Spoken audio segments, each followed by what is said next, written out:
Welcome back to another video, guys. మనము ఈ వీడియోలో neurotransmitters and their mode of action. Along with this, we need to focus on functions of neurotransmitters also. First of all, what is neurotransmitter? Neurotransmitter is a chemical substance that is released from a nerve cell and then transmits an impulse, which is also called as message or signal to its target. The target may be nerve అయి ఉండొచ్చు, muscle అయి ఉండొచ్చు, organ కూడా కావచ్చు, తర్వాత కొన్ని tissues కూడా అయి ఉండొచ్చు. Target may be different, but ఏదైతే మెసేజ్ని ట్రావెల్ చేసే కెమికల్ ఉంటుందో ఆర్ కెమికల్ సబ్స్టెన్స్ ఉంటుందో దాన్ని మనము న్యూరో ట్రాన్స్మిటర్ అంటాం. బేసికల్లీ ఈ న్యూరో ట్రాన్స్మిటర్స్ సెల్ బాడీ లోపల మీన్స్ మనకు న్యూరాన్ ఉంది కదా, న్యూరాన్లో సెల్ బాడీ అనేది మేజర్ పార్ట్ అని మనకు తెలుసు. ఈ సెల్ బాడీ లోపల మనకు ఈ న్యూరో ట్రాన్స్మిటర్స్ అనేటివి సింథసిస్ జరిగిన తర్వాత ఇవి వెసికల్స్ లోపల స్టోర్ అవుతాయి. వెసికల్స్ అంటే మనకు న్యూరాన్స్లోనే ఉంటాయి.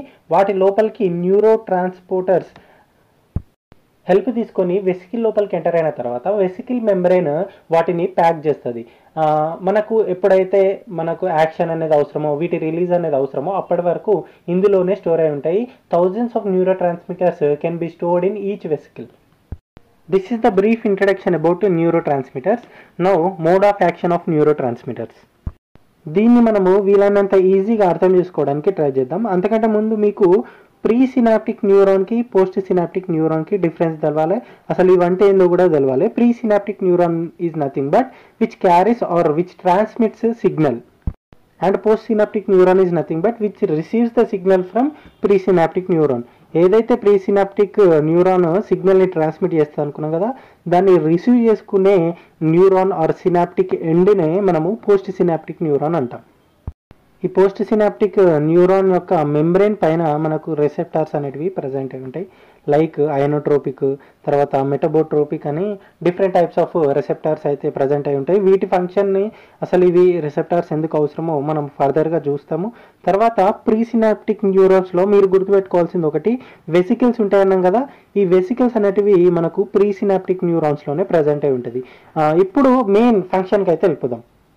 నార్మల్గా మనకు ఈ న్యూరో ట్రాన్స్మిటర్స్ యొక్క యాక్షన్ ఆర్ వీటి రిలీజ్ అనేది యాక్షన్ పొటెన్షియల్ తోటి స్టార్ట్ అవుతుంది. ఎప్పుడైతే ఎక్స్టర్నల్ సిగ్నల్ అనేది మనకు ప్రీ సినాప్టిక్ న్యూరాన్కి ఎంటర్ అవుతుందో ఆర్ రీచ్ అవుతుందో అప్పుడు మనకు కాల్షియం వోల్టేజ్ గేటెడ్ ఛానల్స్ ఇంకా sodium voltage gated channels open అయ్యి ఇన్ఫ్లక్స్ ఆఫ్ కాల్షియం అనేది జరుగుతుంది. దీనివల్ల మనకు కన్ఫర్మేషనల్ చేంజెస్ వస్తాయి. మనం ముందుగా చెప్పుకున్నట్టే ప్రీ సినాప్టిక్ న్యూరాన్లో మనకు వెసికల్స్ అనేటివి ప్రజెంట్ అయి ఉంటాయి. ఈ వెసికల్స్ ఎప్పుడైతే కన్ఫర్మేషనల్ చేంజెస్ వస్తాయో ఈ వెసికల్స్ వెళ్ళి మనకు ప్రీ సినాప్టిక్ మెంబ్రెయిన్ ఉంటాయా అక్కడికి వెళ్ళి ఫ్యూజ్ అవుతాయి అన్నమాట. ఫ్యూజ్ అయిన తర్వాత మనకు ఈ వెసికల్స్ అనేటివి ఓపెన్ అయ్యి దాంట్లో ఉండే న్యూరో ట్రాన్స్మిటర్స్ మనకు సినాప్టిక్ క్లెఫ్ట్ అంటే ఇంతకుముందు చెప్పలేను కానీ ప్రీ సినాప్టిక్ న్యూరాన్కి పోస్ట్ సినాప్టిక్ న్యూరాన్కి మధ్యలో ఉండే స్పేస్ని మనము సినాప్టిక్ క్లెఫ్ట్ అంటాం. దీంట్లోకి ఈ న్యూరో ట్రాన్స్మిటర్స్ రిలీజ్ అయిన తర్వాత డైరెక్ట్గా అవి పోస్ట్ సినాప్టిక్ న్యూరాన్ పైన ఉన్న రిసెప్టార్స్, మనం ఇంతకుముందు చెప్పుకున్నాం కదా ఐనోట్రోపిక్ ఆర్ మెటబోట్రోపిక్ రిసెప్టార్స్ పైన ఇవి ఫ్యూజ్ అయిపోయి అవి డైరెక్ట్గా మనకు పోస్ట్ సినాప్టిక్ న్యూరాన్ లోపలికి ఎంటర్ అవుతాయి. ఎంటర్ అయిన తర్వాత పోస్ట్ సినాప్టిక్ యాక్షన్ పొటెన్షియల్ని ఇవి ఆల్టర్ చేస్తాయి బేస్డ్ ఆన్ ద నీడ్. మీకు యాక్షన్ పొటెన్షియల్ ఇంక్రీజ్ కావాలనుకుంటే ఇంక్రీజ్ అవుతుంది, తర్వాత డిక్రీజ్ కావాలనుకుంటే డిక్రీజ్ అవుతుంది. ఇది కూడా మనకు based on the type of న్యూరో ట్రాన్స్మిటరే డిపెండ్ అయి ఉంటుంది. Okay, everything is all right, but what is the fate of remaining neurotransmitter which are left over within the synaptic cleft? అన్నిసార్లు మనకు సినాప్టిక్ క్లెఫ్ట్లోకి రిలీజ్ అయిన neuro transmitters use కావు. అంటే మనకు పోస్ట్ సినాప్టిక్ న్యూరాన్ ఉంది కదా, అది uptake చేసుకోదు. ఎందుకంటే ఎంతవరకు యాక్షన్ అవసరమో అంతవరకు చేస్తుంది. ఆ రిమైనింగ్ న్యూరో ట్రాన్స్మిటర్స్ ఏమవుతాయి అనే దాని గురించి కూడా మనము తెలుసుకోవాలి. నార్మల్గా మనకు ఈ న్యూరో ట్రాన్స్మిటర్స్ అనేటివి డిఫ్యూజన్ త్రూ అందులో నుండి అంటే సినాప్టిక్ క్లెఫ్ట్లో నుండి వెళ్ళిపోతాయి. తర్వాత కొన్ని న్యూరో ట్రాన్స్మిటర్స్ని మనకు ప్రీ సినాప్సిస్ ఉంది కదా, ఆ ప్రీ సినాప్టిక్ న్యూరాన్ ఉంది కదా, అది రీఅప్టేక్ చేసుకుంటుంది. ఇంకా కొన్ని న్యూరో ట్రాన్స్మిటర్స్ని ఎంజైమ్స్ బ్రేక్ డౌన్ చేసేసి వాటిని క్లియర్ అవుట్ చేస్తాయి. And one more important thing, మనకు న్యూరో ట్రాన్స్మిటర్స్ యొక్క రిలీజ్ ఎప్పుడు ఆగిపోతుంది? సింపుల్, ఎప్పుడైతే మనకు ఎక్స్టర్నల్ స్టిమ్యులస్ అనేది ఆగిపోతుందో రావడము అప్పుడు మనకు ఈ న్యూరో ట్రాన్స్మిటర్స్ యొక్క రిలీజు ఇంకా వాటి యాక్షన్ అనేది ఆగిపోతుంది. Next types of neurotransmitters. మనకు 2 టైప్స్ ఆఫ్ న్యూరో ట్రాన్స్మిటర్స్ అనేటివి ప్రజెంట్ అయి ఉంటాయి based upon their action. Like first one ఏమో ఎక్సైటేటరీ న్యూరో ట్రాన్స్మిటర్స్, సెకండ్దేమో ఇన్హిబిటరీ న్యూరో ట్రాన్స్మిటర్స్. మనకు ఎక్సైటింగ్ ప్రాపర్టీ అవసరం ఉన్నప్పుడు ఎక్సైటేటరీ న్యూరో ట్రాన్స్మిటర్స్ రిలీజ్ అవుతాయి, వాటి యాక్షన్ని చూపిస్తాయి. నెక్స్ట్ ఇన్హిబిటరీ యాక్షన్ అవసరం ఉందనుకోండి, అప్పుడు ఇన్హిబిటరీ న్యూరో ట్రాన్స్మిటర్స్ అనేటివి మనకు న్యూరాన్లో రిలీజ్ అవుతాయి. ఇప్పుడు కొన్ని ఎగ్జాంపుల్స్ చూద్దాం. ఎక్సైటేటరీ న్యూరో ట్రాన్స్మిటర్స్కి examples histamine, acetylcholine, epinephrine, తర్వాత డోపమైన్ ఎక్సెట్రా. ఇంకా డిఫరెంట్ న్యూరో ట్రాన్స్మిటర్స్ ఉంటాయి, but these are the main examples. Next inhibitory examples వచ్చేసరికి సెరటోనిన్, తర్వాత గాబా, గ్లైసిన్ ఎక్సెట్రా. ఇప్పుడు కొన్ని న్యూరో ట్రాన్స్మిటర్స్ యొక్క సిస్టమ్స్ గురించి తెలుసుకోవడానికి ట్రై చేద్దాం. మేజర్లీ మనము వాటి ఫంక్షన్ని ఫోకస్ చేస్తే మనకు ఒక క్లారిటీ అనేది వస్తుంది న్యూరో ట్రాన్స్మిటర్స్ పైన. ఫస్ట్ది norepinephrine. It is the main neurotransmitter of sympathetic nervous system. Sympathetic అనగానే మీకు గుర్తుకు రావాల్సింది fight and flight response. So in emergency situations this norepinephrine helps in mobilization of brain and body for action. ఇంకా కొన్ని functions చూసుకుంటే it regulate circadian rhythm. మన sleep wake సైకిల్ని కూడా ఇది మెయింటైన్ చేస్తుంది. తర్వాత కొన్ని కాగ్నేటివ్ ఫంక్షన్స్ను కూడా ఈ నార్ ఎపినెఫ్రిన్ అనేది కంట్రోల్ చేస్తుంది. These are the main functions of Nar epinephrine.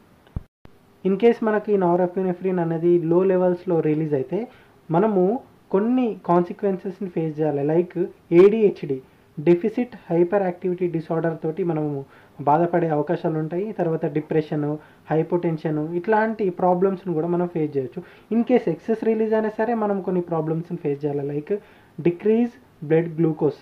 మనకు గ్లూకోజ్ అనేది మన బ్లడ్లో తగ్గిపోతుంది. టాకికార్డియా అంటే increased heart rate, palpitations, sweating. These are the problems in case మనకి నారెపినెఫ్రిన్ అనేది ఎక్సెస్గా రిలీజ్ అవుతాయి. Next neuro transmitter acetylcholine. ఈ అసిటైల్ కోలిన్ అనేది most abundant neurotransmitter both in CNS and PNS. PNSలో ఇంకా CNSలో ఎక్కువ అమౌంట్లో ఉండే న్యూరో ట్రాన్స్మిటర్ ఏదైనా ఉందంటే అది అసిటైల్ కోలిన్. దీని యొక్క ఫంక్షన్ చూసుకుంటే these muscle contraction which plays a major role in movement of the body. తర్వాత మనకి అసిటైల్ కోలిన్ అనేది పెయిన్ రెస్పాన్స్ని యాక్టివేట్ చేయడంలో కూడా యూజ్ అవుతుంది. తర్వాత రెగ్యులేటింగ్ ఎమోషన్స్ కూడా దీని యొక్క ఫంక్షన్.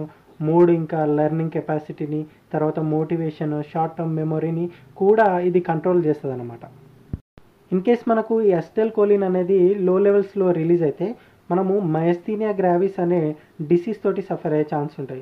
ఇది మేజర్గా మన మజిల్ యొక్క వీక్నెస్ని ఇంక్రీజ్ చేస్తుంది. తర్వాత మనకు టైర్డ్నెస్ని కూడా ఇంక్రీజ్ చేస్తుంది. దీంతోపాటు అనదర్ డిసీజ్ కాల్డ్ అల్జైమర్స్ తోటి కూడా మనం సఫర్ అయ్యే ఛాన్స్ ఉంటుంది. ఇది మేజర్గా మన మెమొరీ పవర్ని దెబ్బతీస్తుంది.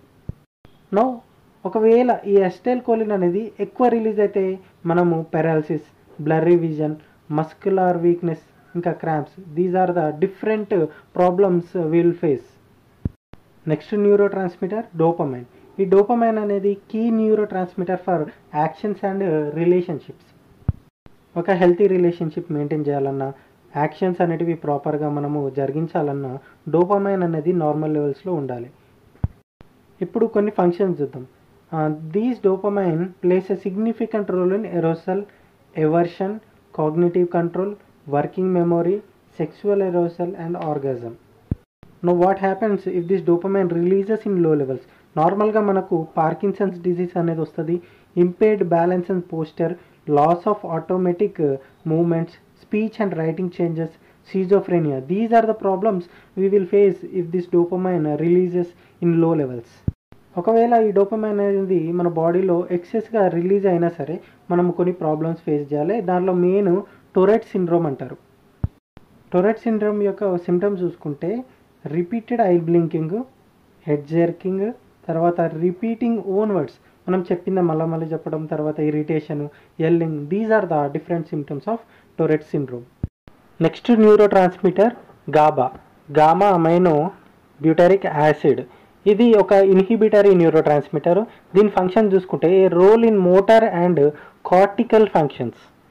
If this GABA is released in low levels we will suffer with epilepsy, seizures, mood disorders.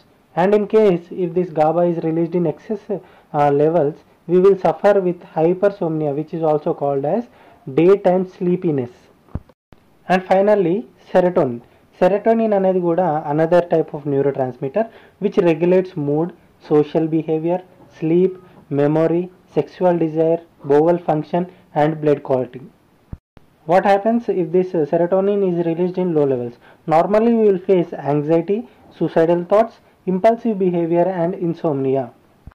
And if this serotonin is released in excessive levels, we will face restlessness, tachycardia అంటే మన heart beat అనేది పెరుగుతుంది, hyper tension, BP increase అవ్వడం, తర్వాత loss of muscle coordination. These are the different problems we will face related to serotonin. These are the different neurotransmitter systems which are present in our body. మనకు మేజర్గా వీటిపైనే focus చేస్తే సరిపోతుంది, ఎందుకంటే ఇవి అన్నిటికంటే important. ఇంకా వేరే సిస్టమ్స్ కూడా ఉంటాయి, దానిపైన కూడా మీరు కొంచెం ఫోకస్ చేయాలి. బట్ వీటిని మాత్రం ఖచ్చితంగా తెలుసుకోవాల్సిన అవసరం ఉంది కాబట్టి నేను వాటి గురించి ఎక్స్ప్లెయిన్ చేసిన. Thank you so much.